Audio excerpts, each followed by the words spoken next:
Peggy 18.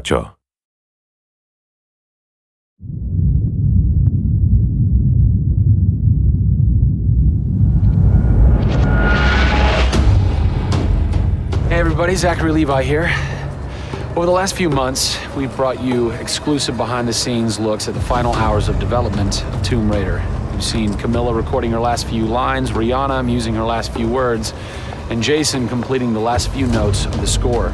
As those key pieces lock into place, it's time to reveal one of the last portions of the game, and a team that's been shrouded in secrecy for 2 years. We're here in the beautiful and freezing Montreal, Canada, to bring you the final hours of Tomb Raider, Multiplayer Edition. These are the final hours of Tomb Raider. Welcome to yet another world-class studio in the Square Enix portfolio, Eidos Montreal, home of the multi-award-winning game Deus Ex. Locked away in one of the far corners of the studio is a team of experienced, passionate professionals who have been specially brought together to create the first ever multiplayer component to the Tomb Raider universe. Let's meet the team behind the vision, direction, and decisions, and hopefully get a chance to play a few rounds.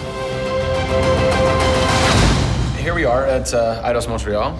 Before we get into why we're here, Carl, you now have an amazing stash, my friend. What is the impetus behind this? As a studio, we've been participating in Movember. A good friend of mine, JJ Owens, works for Movember in LA.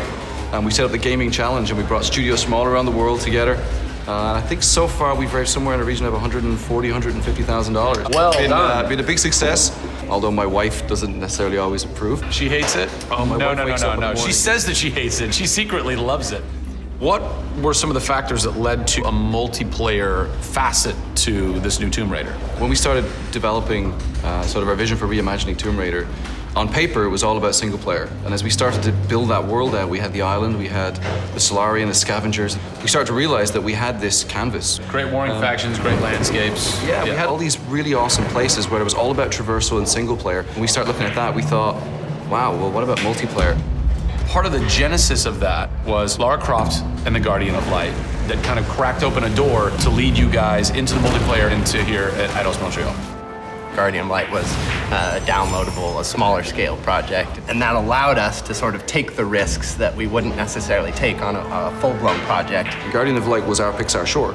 It's the idea that whilst you're building your big project, you're always thinking about that next thing, but also allowed us to be able to start understanding co-oping and networking. It was a game that actually brought Tomb Raider fans together for one of the very first times. You hear them in their ear and they were having fun. And as a result of that, that led to us thinking about multiplayer.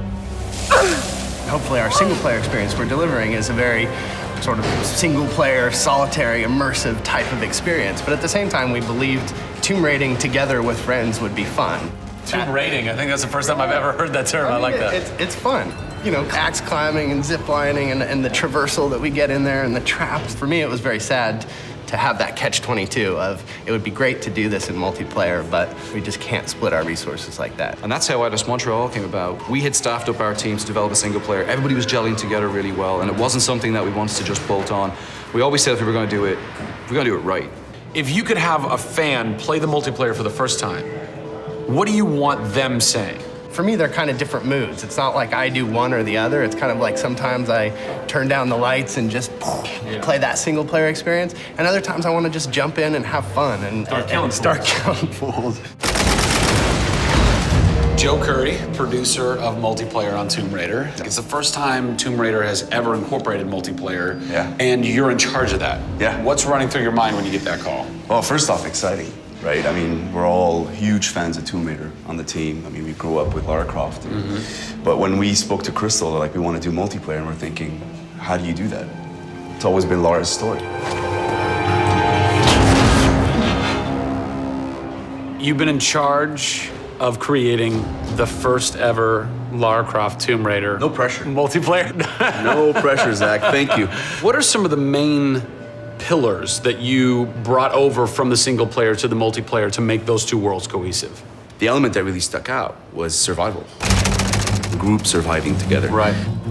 But then traversal, the ability to go up and down and kind of everywhere in a level. The weapons, you know, the characters. What did you guys have to tweak in order to create an engaging multiplayer experience that wouldn't necessarily work with the pieces that were in play with the single player experience?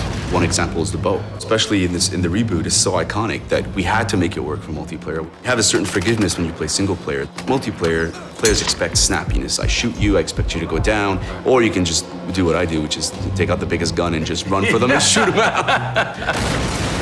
The environment itself can be a threat. The Solari, the guys that are on the island have had a chance to prepare traps. We've got things like an ammo box that looks like an ammo box, but it's really an explosive device. I need ammo, and it looks just like the regular ammo box, and then you're gonzo. We have a lightning rod. You'll get a lightning strike on the rod, and then you'll eliminate your enemy. First and foremost, we want to be humble. We want players to just have a really memorable experience. I had fun doing this. Do you remember when we set that trap? Moments that the players will come back to and talk about experiences that they've had for themselves, not necessarily the game offering them experiences. Absolutely. So, Joe, behind us we have the QA team, or the quality assurance team. They're a part of the development team. Mm-hmm. They can tell us what we need to fix and what's working and what's not. When do I get to game test? When do I get to get my hands on the game? Soon. We got a surprise for you first, Zach. So, when I was approached to host the final hours of Tomb Raider, essentially the biggest tell that I had was, I want to be in the game. I want to have a cameo, I want to have something. So guess what? Boom! Boom! Boom! I'm a playable character in the multiplayer Tomb Raider. How sick is that, Joe? You and your team are awesome. I can play with myself, virtually. Are we ready? Oh, that burns! You suck! Get those transmitters running. Radio transmitter activated! We're getting off this damn island? We send this in. Beautiful. I would like to try and kick your butt as me in this map right now. Should we try it? All right. Bring it. Let's do it. It's happening right now. Oh, nice! Was that one of my traps? That was one of your traps. Yeah! These booby traps are really fun. I mean, they're really, really fun. Yeah! Don't worry about it. Just because you made the game and I beat it. As you can see from the people and passion here at Eidos Montreal, this isn't just some add-on. They're devoting themselves to making this an experience in keeping with the feeling of single player. Familiar, yet different. Coming up in the final 2 episodes of our series, we go back to the home of Lara Croft. They're taking Tomb Raider to the finish line, and we'll be there for it.